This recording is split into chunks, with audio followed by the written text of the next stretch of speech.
Alright guys, with Moonstone Island being out and the Cassette Beast DLC also having recently come, and considering the fact that the two share a publishing studio, today I wanted to sort of talk about the prospect of Moonstone Island having a DLC and how I think that could look, especially given the fact that unlike Cassette Beast, which is an open world RPG that takes place in a set world, Moonstone Island has one of its biggest features being the fact that the world is randomly generated and that there are over 100 of these islands to explore. This raises questions about how such an expansion could exist. You know, do they add more islands to the mix that are also randomly generated? Do they add a set region that you can explore that's separate? Would they make it so that all of the DLC content is restricted to the current world, etc.? Now, do note that there is no confirmation that Moonstone Island will be getting a DLC. However, again, given the fact that the game was very successful, at least from what I can tell, and that they share a publishing studio with Cassette Beast, that being Raw Fury, I have a pretty strong feeling that they might want to take advantage of this. So out of all of the options that I outlined a second ago, I think the most intriguing and interesting way that a DLC could be incorporated would involve essentially what is a mini region. Perhaps you decide to explore some new lands, find a new town to set up shop around, much like you do in the main town of the game right now, and perhaps you're given access to a second house and stuff like that so you can fully explore this new area. Essentially, this DLC would work like a miniature version of what's already in the game. You have your hub, and then you have randomly generated islands that surround it, maybe some new temples and dungeons to explore, some new monsters. A lot of people have been asking for an evolution system. They could add something like that, though I don't think it's necessary with the way the deck building works and stuff like that. And then they can also explore the lore from there. I do think it'd be pretty cool for them to add some new biomes, like for example, we have swamp areas and the beach areas and the electric and volcano areas right now.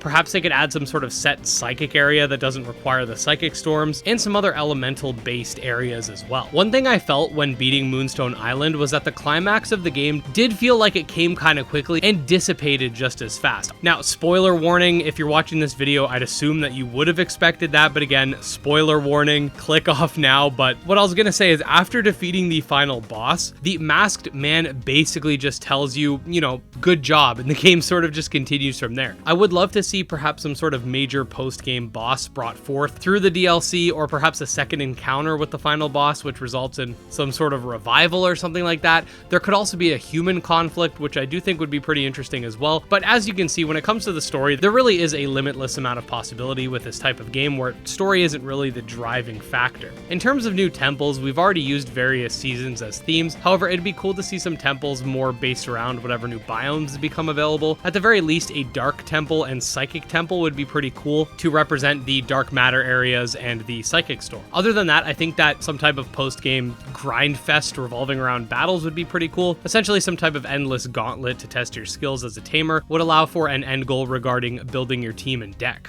Moonstone Island is honestly a great game, and expanding its world through any of the avenues mentioned today would be dope as hell, and I'd definitely be down for a DLC or a sequel if it came down to that. That being said, if we do get any news regarding the future of Moonstone Island, I'll definitely make sure to let you guys know, so make sure to subscribe so you get notified for all of the latest monster taming news. You can also check out my Twitter, Discord, and Patreon linked below, and special thanks to our patrons, especially Jim Hamilton, Dro Ghost, Dark Persona Exodus, and Candy Morency, and I'll see you next time.